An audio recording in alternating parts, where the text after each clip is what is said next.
filing a case naming God as the party for the first part.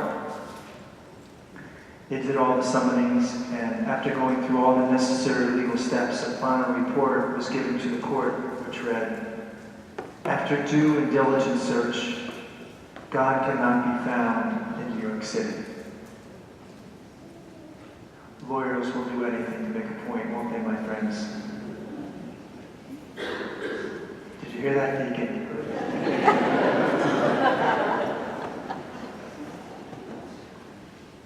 You know, my friends, this is what Christmas is all about. God is with us, right? God is with us. He came to earth in that beautiful story that we celebrate tonight.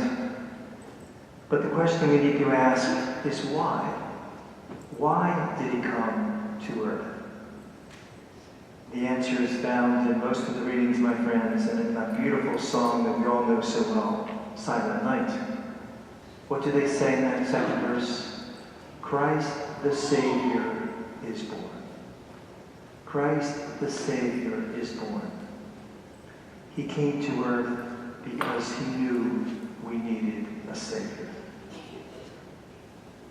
In France, expectant mothers are often greeted with the comment, "I congratulate you on your hope." Isn't that beautiful? We say congratulations on your pregnancy. They say congratulations on your hope. On your hope. A Savior, my friends, always brings hope. I was reading an interesting article written by a minister, and he was reading the minutes from a local school board meeting. And in the minutes, they were talking about how the school board approved to buy a copying machine for the teachers. But there's a little typo in the saying. In the copying, they eliminated the Y.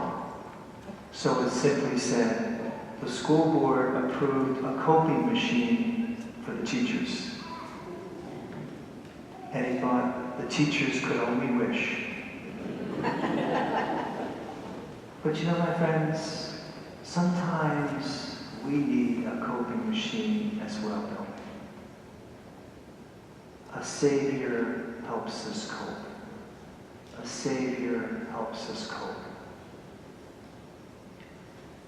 There was a family with 3 children, and the youngest little boy was 5 years old. And they always had a custom that a week before Christmas, they would always put the manger set up. And the little 5-year-old boy wanted to help Mom put up the big manger this year. She said, "No, Billy, you put your little, she had 2 mangers, one really nice expensive one, and then a small little plastic one." And she said, "You put your plastic one and then let Mommy take care of the big one." So they did. Later that evening, she came by the manger and she saw all the figurines crowded very closely around the little creche. And the little baby Jesus, they were all pushed against him. She separated them all out. The next day, the same thing. She happened to go by and all the pieces were crowded around little baby Jesus. And it was like this every day throughout the week. And on Christmas Eve came and she thought to herself, you know, which one of her 3 children are doing this? And she was moving back on Christmas Eve when Billy, the 5-year-old boy, asked, "Mom, what are you doing?"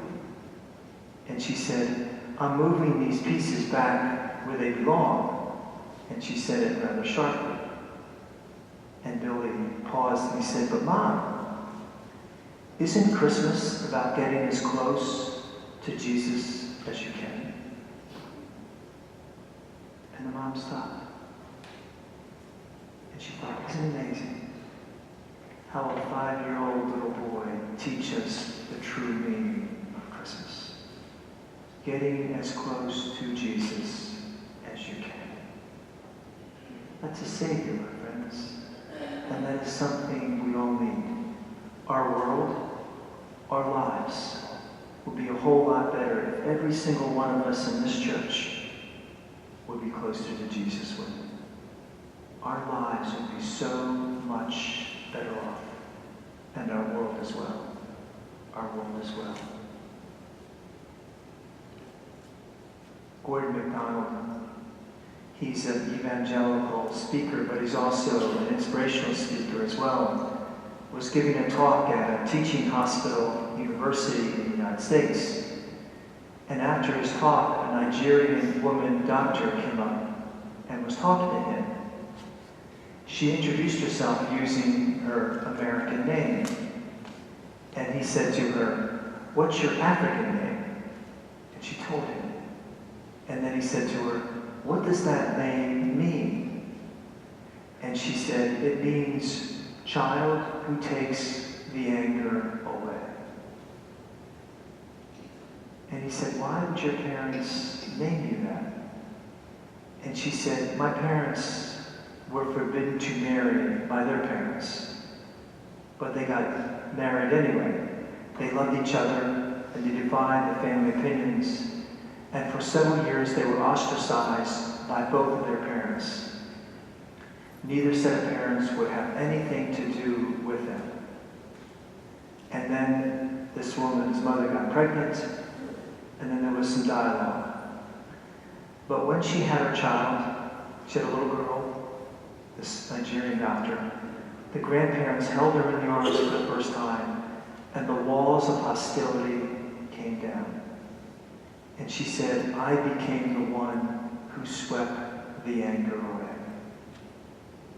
And she said, "That's the name my mother and father gave me. The child who takes the anger away." MacDonald concluded, he said, "It occurred to me that her name would be a suitable one for Jesus."